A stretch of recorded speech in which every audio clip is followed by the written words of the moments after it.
Good afternoon, and thank you for inviting me here today to speak to you about the vital role we can all play as we overcome COVID-19.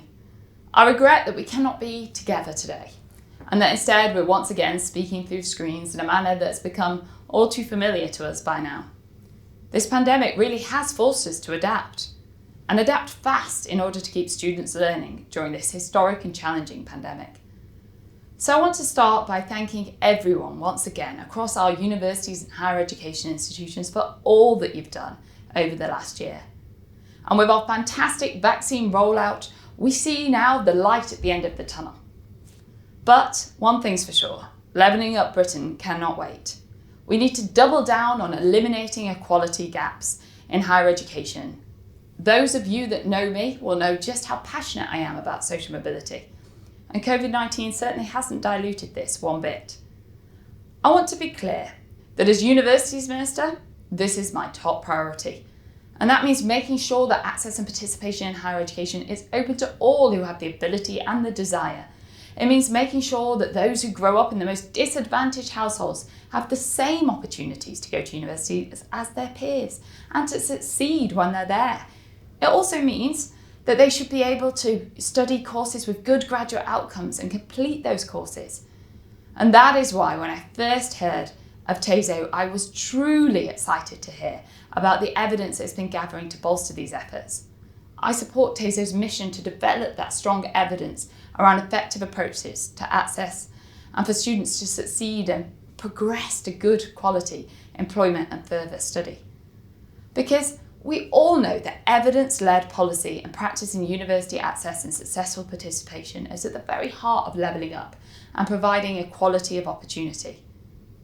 And we know that we need to measure what matters, not just what is easy to measure. And it is easy to get people onto courses by making unconditional offers without considering whether they are academically suitable, or to reduce the attainment gap by grade inflation and offer more firsts. But let me be candid. That does not and will not deliver effective change, because we need to seriously question these practices. It is more difficult, but much more meaningful, to improve access by working closely with schools and pupils to raise academic performance and to drive improvement in outcomes by giving all students the support that they need to succeed, whatever their background. So I do hope that this conference can be a watershed moment in establishing what works for higher education, and as TASO develops a clearer understanding of what works in access and participation. I am already pleased to see how far TASO has come since the Department for Education's Social Mobility Action Plan committed to an evidence and impact exchange for widening access and successful participation in higher education back in 2017. Since its launch in 2019, both under Susanna's and now Omar's leadership, TASO has been quick to make an impact gathering and synthesising evidence and leading projects in a range of key areas and understanding impacts on different groups of learners.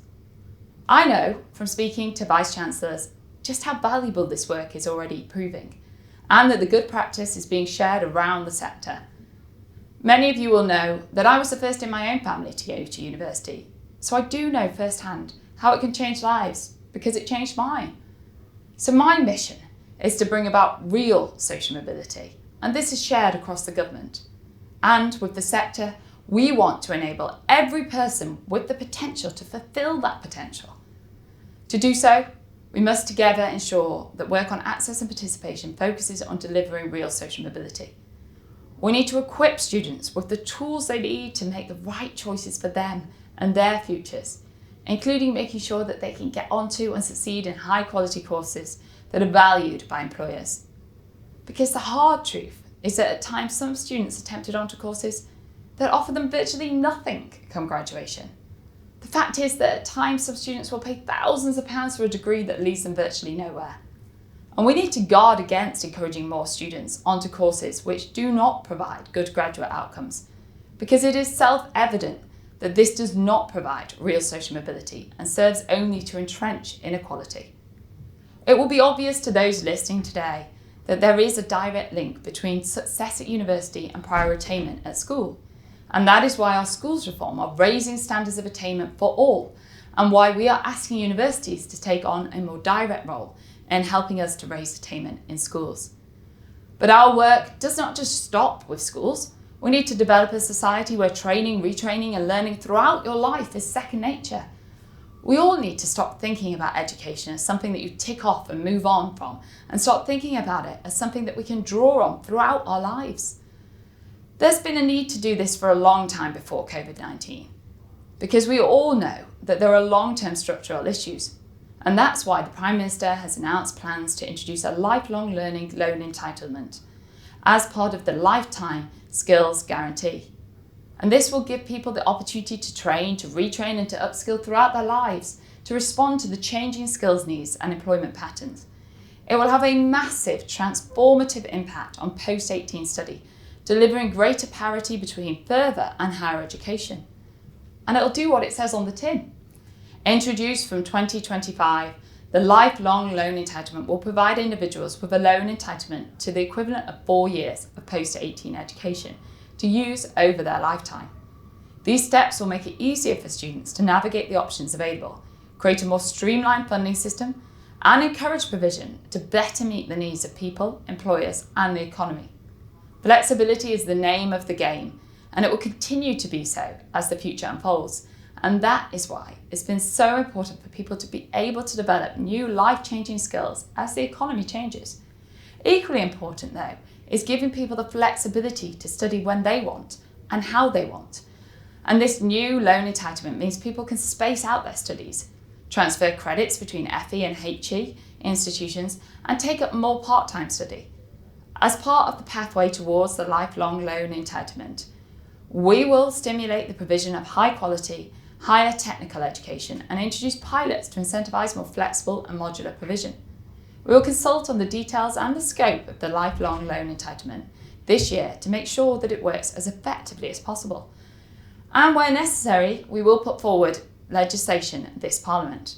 But what is clear already is that modular provision will need to be at the very front and centre of any changes that we make. This modular education will be at the heart of our lifelong learning entitlement, revolutionising our education offer, both in higher and further education. And why?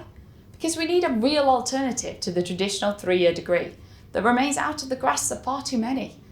Because let's face it, it's hard, if not impossible, to take 3 years out of full-time employment when you potentially have a mortgage, children, or caring responsibility. Think for a minute about your friends and your family, and those that have not been able to take up a place at university because of existing commitments. Those who, by doing the right thing for their family, are held back from making a better life for themselves and their family. We are a government that will always back people who want to make a better life for themselves. But right now, we are seeing entrance to part-time study falling.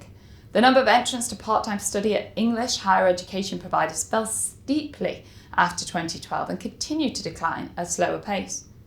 So I want all institutions, staff and students to know that I will be taking action to incentivise more flexible and modular provision.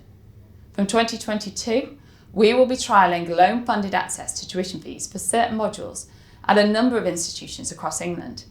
What we learn from this trial will inform our approach to lifelong learning, and it is a key step towards our delivery of the lifelong loan entitlement, as well as supporting some students to participate on shorter modular courses in England as early as 2022. But I can say today that this is real, transformative change. Change that will make us a fairer society, change that will make us a higher skilled society. This starts now because we have a choice today between carrying on with business as usual or making bold, brave changes that mean we can be even prouder of our universities. But perhaps more importantly, we will make changes that benefit students for generations to come. So I look forward to working with you to make this a reality. Thank you.